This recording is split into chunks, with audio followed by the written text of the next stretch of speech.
அன்பான நம் உறவுகள் அனைவருக்கும் வணக்கம். நாம் ராமபிரானின் திருவடி மகிமைகளை பற்றி பார்க்க போகிறோம். அவருடைய மகிமைகள் மலையளவு அளவிட முடியாத அளவிற்கு இருக்கின்றன. அவற்றில் சில நிகழ்ச்சிகளை நாம் இப்போது பார்ப்போம். ராமபிரான், விஸ்வாமித்திரர், லக்ஷ்மணர் மூவரும் நடந்து போயிட்டே இருக்கிறாங்க மிதிலை நகரை நோக்கி. அப்போது அவர்களுடைய எதிர இருந்த ஒரு கல் குன்று ராமபிரானின் திருவடியிலேருந்து ஒரு பறந்த ஒரு தூசி போய் பட்டவனே அழகான பெண்ணாக மாறுது. அந்த பெண் அகலிகை. அவங்க கௌதம முனிவருடைய மனைவி. இந்திரனால் வஞ்சிக்கப்பட்டு முனிவரால் சபிக்கப்பட்டு ராமபிரானால் சாப விமோச்சனம் பெறாங்க. இதுலேருந்தே அவருடைய மகிமையை, திருவடி மகிமையை நம்ம தெரிஞ்சுக்கலாம். ஒரு தூசி பட்டதுக்கே கல் அழகிய பெண்ணாக மாறுதுன்னா ராமபிரான் திருவடிகளுக்கு எவ்வளோ மகிமைன்னு நம்ம புரிஞ்சுக்கலாம். கம்பராமாயணத்தில் கம்பர் ரொம்ப அழகாக சொல்லியிருப்பார். ராமபிரான் நடந்து போகிற வழியிலலாம் பூக்கள்லாம் பூக்குதான், பறவைகள்லாம் கானம் பாடுதான் சந்தோஷமாக, விலங்கணங்கள்லாம் ஆடுதான் அப்படின்னு சொல்லிட்டு ரொம்ப அழகாக சொல்லியிருக்காரு. ஆறுகள்லாம் ஆர்ப்பரித்து அப்படியே சலசலன்னு நீர் ஓடுது.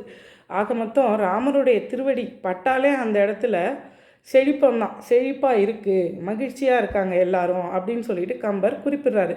அடுத்து திருமுடி சூட்டு படலத்தில் ராமருடைய திருவடிகளை வச்சு தான் பரதன் ஆட்சி செய்கிறாரு. அவர் போய் ராமனை கூப்பிட்றாரு.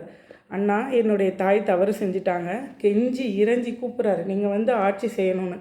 அதுக்கு ராமர், நம்முடைய தந்தையினுடைய வாக்கை நான் நிறைவேற்ற வேண்டும், நாம் இருவருமே நீ ஆட்சி செய்கின்றார். அது பரதனுக்கு ஏற்றுக்கல. அப்போ அண்ணா, தங்களுடைய பாதுகைகளை தாங்கள் ஒரு முறை அதில் ஏறி இறங்கி நின்று அதை தர வேணும், அதை வச்சு நான் ஆட்சி புரிகிறேன் அப்படின்னு சொல்லிட்டு அந்த பாதுகையை தலைமையில வச்சு கொண்டாடி, இது ராமருடைய பாதுகை தான், அதுக்கு நான் தொண்டன் அப்படின்னு சொல்லிட்டு அந்த ஆட்சியை ரொம்ப சிறப்பாக செய்கிறாரு. சீதாதேவி வனவாசத்தில் இருக்கும்போது அவங்க ராமபிரானையே நினைத்து, ராமபிரானின் திருவடிகளையே நினைத்து தன்னுடைய துயரங்களை எல்லாம் போக்கிக்கிறாங்க சீதா பிராட்டி. ஆஞ்சநேய பெருமான் தன்னுடைய வாழ்நாள் நோக்கமே ராமபிரானின் திருவடி சேவையே தான். ராமனுடைய திருவடிகளை பற்றி கொண்டால் போதும், தன்னால் ராமபிரானை, சீதாதேவியை மீட்கிறதுக்கு ராமபிரானின் அருள் தான் வேணும்னு சொல்லிட்டு திருவடிகளையே நினச்சி கடல் கடந்து பல தடைகளை கடந்து சீதாதேவியை கண்டு அவரது திருவடிகளிலே வணங்கி கணையாடியை கொடுத்து சூடாமணியை பெற்று ராமபிரானிடம் கொண்டு சேர்க்குறாரு. அவர் தன்னுடைய பலமே ராமனுடைய திருவடி தான் அப்படின்னு சொல்லிட்டு இதுலேயும் உணர்த்துறாரு. வாலியை வதம் செய்கிறாரு ராமர். அப்போ வாலி தன்னுடைய தவறை உணர்ந்து ராமபிரானிடம் சரணாகதி அடைகிறாரு. அவருக்கும் முக்தியை கொடுக்குறாரு. சபரின்னு ஒரு ஆதிவாசி பெண் ராமபிரானை பார்க்கறது மட்டும்தான் தன்னுடைய வாழ்நாள் நோக்கம்னு நினச்சி ராமபிரானையே நினச்சி அவங்க காலடியை கண்டவுடன் காலடிகள் விழுந்து வணங்கி அவங்களும் முக்தி அடைகிறாங்க.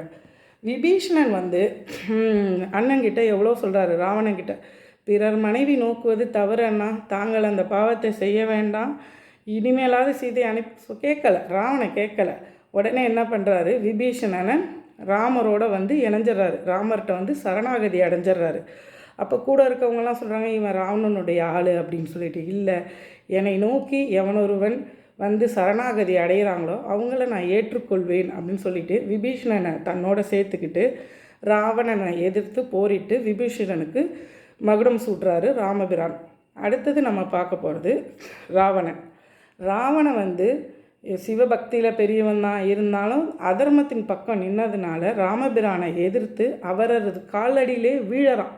இதுலேருந்து நம்ம என்ன தெரிஞ்சுக்கிறோன்னு நம்ம பார்த்தோன்னா, அதர்ம சக்தி எவ்வளோ பெரிய சக்தியாக இருந்தாலும் தர்மத்தின் காலடியில் வீழ்ந்து தான் ஆகணும். இதுவும் ராமபிரானின் திருவடி மகிமை.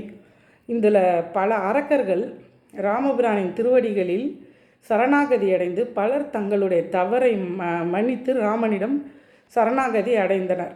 ஆழ்வார்களும் ராமபிரானின் திருவடி மகிமையை பற்றி பல பாடல்கள் பாடியுள்ளனர். ஆக மொத்தம் ராமர் அன்பு, கருணை, தர்மம், அறத்தின் வழியில் நடந்தவர். அதனால தான் அவரை எல்லாரும் நம்ம பின்பற்றணும்னு நினைக்கிறோம். நம்மளும் நம்முடைய குழந்தைகளுக்கு இதெல்லாம் எடுத்து சொல்லி கொடுத்து வளர்க்கணும். ராமாயணம், மகாபாரதம்ன்றது வெறும் இதிகாசம் மட்டும் இல்லை, அதில் நம்மளுடைய வாழ்க்கை தத்துவமே அடங்கி இருக்கு. அனைவருக்கும் நன்றி. ராம ராம ராம ராம ராம ராம ராம ராம ராம ராகவா சீதாராம ராம